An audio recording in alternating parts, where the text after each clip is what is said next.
Hello, my name is Mustang. This is Mr. Barber here to help you learn how to assemble clips in your timeline. Now, I have some clips here in my keyword. That's my wife there. Ah, she's fun. Okay, I have some clips here from a trip that I took to Uganda. And as you can see, I've already marked my in and my out points on these clips. Okay, right now you see I have my event highlighted. I've also already organized them with keywords. You can see I can look at B-roll. I can have Uganda's on those clips.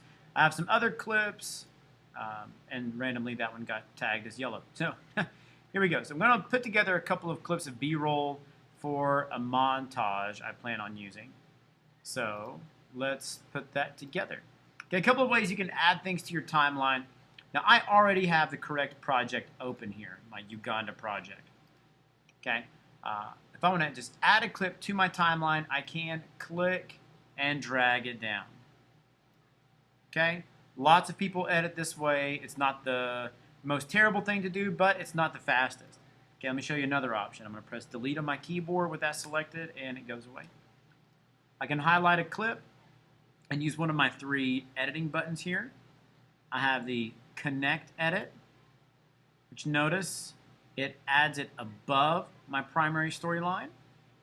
Okay, the keyboard shortcut for the connect edit is Q.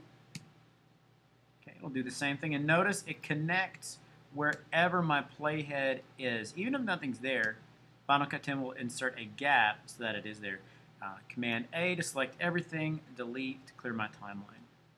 Okay, I also have the keyboard shortcut to insert, so that will insert a clip wherever my playhead is. Select this clip now and insert. And again, Final Cut 10 created a gap or an empty space because my playhead was somewhere else. So watch, I'll have my playhead here, select a clip.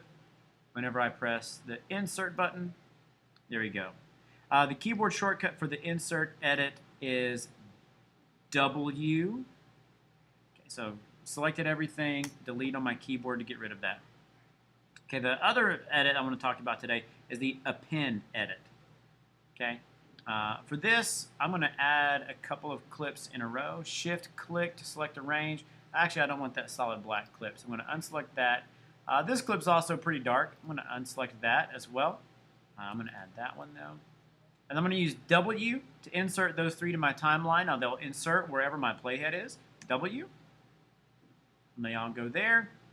And I'm going to move my playhead to the beginning because that's really going to give you the best perspective on what the append edit does. By the way, Shift Z on my timeline, zoom to fit, makes it way easier to look at. Now notice my playhead's here at the beginning. I'm going to take this clip of the car though and use my append edit, keyboard shortcut E. And it adds it, Shift Z, zoom to fit, it added that clip to the end of my project. So I'm going to do that again. Delete on the keyboard to get rid of that. Even if my playhead is at the beginning, if I select a clip and then click the append button or press E, it'll automatically add to the end. Okay, and those are the three basic ways to assemble things. Your timeline here, a couple things you need to keep in mind. If a clip is above another clip, that's like saying it's in front over here in your viewer. For example, if I took this clip and decreased its scale in my inspector, you'll notice the window clip is behind it. Now, if I put the initial clip on the bottom, or if I put that clip below, there's another way you can think about it. That's like being behind another clip. Okay? You can't see this clip because these clips are in front of it or above it. Okay, but if I change the scale of this clip, you'll notice that clip it exists there, it was just not visible. Okay, so it's important to remember above is in front. The Final Cut 10 timeline is magnetic. Let me show you what that means. If I click and drag that clip in between here,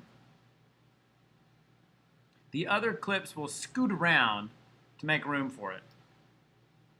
Okay. A couple quick notes. You always want to make sure that your snapping button is turned on. If it's blue, it's on. And if it's gray, it's off. So blue is on. Always want that on when you're editing. There you go. All right. Have fun editing.